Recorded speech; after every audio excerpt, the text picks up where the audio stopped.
So hey guys once again আমার হাতে চলে এসেছে একটা নতুন প্রোডাক্ট আনবক্সিং এর জন্য অ্যান্ড সেই প্রোডাক্টটা হচ্ছে আর একটা গেমিং কিবোর্ড। বেসিক্যালি এটাকে গেমিং কিবোর্ডও বলা যায় না, মানে এটা মেকানিক্যাল কিবোর্ড। গেমিং কিবোর্ড প্রায় দু তিন ধরনের আছে, নর্মাল আছে, মেমব্রেন আছে, সেমি মেকানিক্যাল আছে, মেকানিক্যাল আছে। আমার কাছে যে ভেরিয়েন্টটা এসেছে সেটা হচ্ছে রেডিয়ারের ফিজ G17 মেকানিক্যাল কিবোর্ড। এর দুটো ভেরিয়েন্ট হয়, একটা G17 মেকানিক্যাল কিবোর্ড আর একটা G17HQ মেকানিক্যাল কিবোর্ড। সো আমার কাছে বেসিক্যালি যেটা রয়েছে হায়ার ভার্সনটা রয়েছে। তো এর মধ্যে বেসিক্যালি দু তিনটে জিনিস আগে বলে দিই। নর্মালি সবই ফুল মেকানিক্যাল কিবোর্ড অ্যান্ড সব থেকে এর মধ্যে যেটা বেশি এফেক্টিভ সেটা হচ্ছে এর মধ্যে একটা ডেডিকেটেড সফটওয়্যার রয়েছে, যে সফটওয়্যারটা দিয়ে যে কোনো ধরনের লাইটনিং আর ম্যাক্রো করা যায়, থেকে বেশি আর কিছু করা যায় না, একদম বেকার সফটওয়্যার। আর এর প্রাইস আমার থেকে নিয়েছিল নিয়ার অ্যাবাউট 2500। এটা অফারেও পাওয়া যায়, কিন্তু এর প্রাইস বেসিক্যালি রয়েছে 3500, 3499। 1 টাকা ফাও দিয়ে দেবে রিটার্ন, তো 3500 এর প্রাইস। তো এটা আমি 2500 পেয়ে গেছি। অ্যান্ড এর মধ্যে বেসিকলি যে জিনিসটা দেখানোর সেটা আগে আনবক্সিং করে নিই, তারপরে তোমাদের দেখাচ্ছি।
মালটা কিন্তু কম্প্যাক্টের মধ্যে সেরা মাল রয়েছে। মালটা প্রচণ্ড, মানে কি বলবো, প্রচণ্ড কম্প্যাক্ট। আর মেন জিনিস হচ্ছে এর ফাংশন কি। এই ফাংশন কি ছাড়া ভাই কিবোর্ডে কাজ করা খুবই প্যাথেটিক। আর ভাই এটা কিন্তু কোনো ধরনের ডেভেলপারদের জন্য না, অনলি ফর গেমার রিকমেন্ডেড। আগেই বলছি, আনকোটেড মানে ইনকোটেড, সরি, অনলি ফর গেমার্স, আর কারোর জন্য নয়। আর তোমরা যদি এর মধ্যে আওয়াজটা শোনো, এটা হচ্ছে রেড, মানে রেড সুইচ। অ্যাকচুয়ালি সুইচ তিন ধরনের হয়, ব্লু সুইচ, ব্রাউন সুইচ আর রেড সুইচ। আর ব্লু সুইচের মধ্যে আওয়াজ ভাই প্রচণ্ড বেশি, লংজিভিটি কম। রেড সুইচ হচ্ছে আওয়াজ একদম কম কিন্তু লংজিভিটি প্রচুর বেশি। আর একটা হয় ব্রাউন সুইচ, ওটা সবই মিডিয়াম, লংজিভিটিও মিডিয়াম, আর সাউন্ডও মিডিয়াম। তো এটা হচ্ছে রেড, তোমরা আওয়াজটা শুনে নাও, মানে সেই টিপিক্যাল টাইপরাইটারের মতন মেকানিক্যাল সাউন্ড নয়, একদম নর্মাল সাউন্ড, যেটা আমার ভাই ভালো লেগেছে। আর এর মধ্যে আরও দুটো জিনিস আমাদের দেখিয়ে দিই, যে এই পুরো ফাংশন দিয়ে কিন্তু এর মধ্যে লাইটনিং কন্ট্রোলটা করা যায়। সফটওয়্যারের সেই ধরনের রিকমেন্ডেশন নেই, এবার যে সফটওয়্যার দিয়ে করতে চায় করতেই পারে। অ্যান্ড আর এর যে টাইপ সি পোর্টটা রয়েছে, এটা দিয়ে মোবাইলেও কানেক্ট করা যায় এবং কম্পিউটারেও করা যায়, টিভিতেও করা যায়। টাইপ সি যেখানে লাগবে ভাই সেখানেই করতে পারবে। আইফোনে জানি না, আমি ট্রাই করিনি আইফোনের কী অবস্থা, কিন্তু এটা হয়। আর এর থেকে বেশি বলার কিছু নেই। চলো এবার তোমাদের সফটওয়্যারটা দেখিয়ে দিই যে কীভাবে এটা কাজ করে, কীভাবে এর সফটওয়্যারটা ইনস্টল করতে হয়। চলো।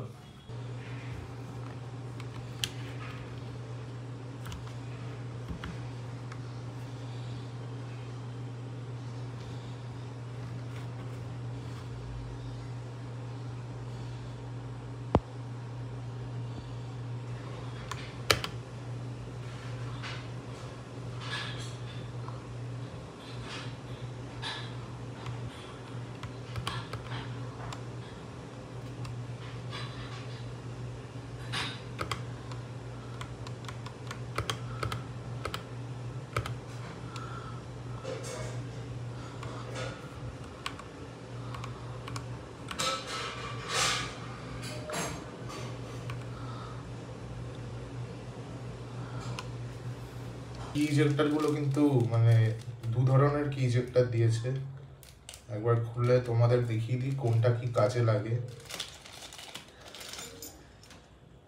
এই যেটা রয়েছে এটা দিয়ে আমরা নর্মালি এই কিগুলোকে উইথড্রল করতে পারি, সরি এটা দিয়ে এই কিগুলোকে আমরা তুলতে পারি। আর মেন যে সুইচ আছে, মেন সুইচটা তোলার জন্য আমাদের এই মালটা লাগে, এর টেকনিক্যাল নাম আমি এই মুহূর্তে ভুলে গেছি। মানে এই যে সুইচগুলো, আমি আর প্যাকেটটা খুলছি না কারণ, আচ্ছা খুলেই দিই।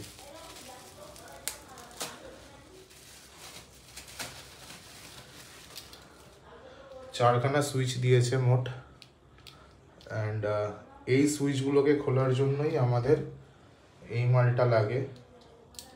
এই যে এই মালটা দিয়ে এই সুইচটা ওঠে, আর এইটা দিয়ে বড় মালটা ওঠে। তো এটা খুব ভালো জিনিস দিয়েছে যে আমাদের WASD যারা আমরা গেম খেলি তাদেরই এই মালটা খুব বেশি খারাপ হয়। অ্যান্ড ভালো জিনিস ভাই, আমি এটা অ্যাপ্রিসিয়েট করলাম যে এই চারটে দেওয়াটা খুব প্রয়োজনীয় ছিল, দিয়ে দিয়েছে। তো ব্যাস এই আর কি। এবার চলো ডাইরেক্টলি মনিটরে চলে যাই, তোমাদেরকে সফটওয়্যারটা দেখিয়ে দিই কী ধরনের সফটওয়্যার আর এর কাজ কী। সো গাইজ সফটওয়্যারটা তোমাদের দেখিয়ে দিই। এই দেখো সফটওয়্যারটা হচ্ছে Reddragon K67617। তো এটা ওপেন করলে সফটওয়্যারের ইন্টারফেসটা এরকম, যার তিনটে প্রোফাইল আছে, যেগুলো 2 আর 3 আমি ইউজ করি না। তো প্রোফাইল 1কে আমি কনফিগার করেছি। এখান থেকে তোমরা যা ইচ্ছা তাই ডিজাইন নিতে পারো, কিরমভাবে চলবে, প্লাস কালারও চুজ করতে পারো, প্লাস কিকেও তোমরা অ্যাসাইন করতে পারো, যা খুশি স্পিড দিতে পারো, তোমাদের যেমন মন চায় তেমন কনফিগার করতে পারো। অনলি লাইট প্লাস হচ্ছে এখান থেকে তোমরা ম্যাক্রো এডিট করতে পারো, যারা যারা ম্যাক্রো জানো তারা এডিট করতে পারো। আমার ম্যাক্রো লাগে না, আমি ইউজ করি না গেমে ম্যাক্রো। তো সফটওয়্যারটা খুবই বেসিক সফটওয়্যার, আর খুব ভালো সফটওয়্যার বলবো না, নর্মাল সফটওয়্যার। যারা ইউজ করতে চাও করতেই পারো, তোমাদের ব্যাপার। তো সফটওয়্যারটা হচ্ছে এরকম। সো গাইজ আজকের মতন ভিডিওটা এই পর্যন্তই। তোমরা প্লিজ চ্যানেলটাকে একটু লাইক করো, সাবস্ক্রাইব করো আর শেয়ার করো। দেখা হচ্ছে নেক্সট ভিডিওতে। ভালো থেকো, টাটা।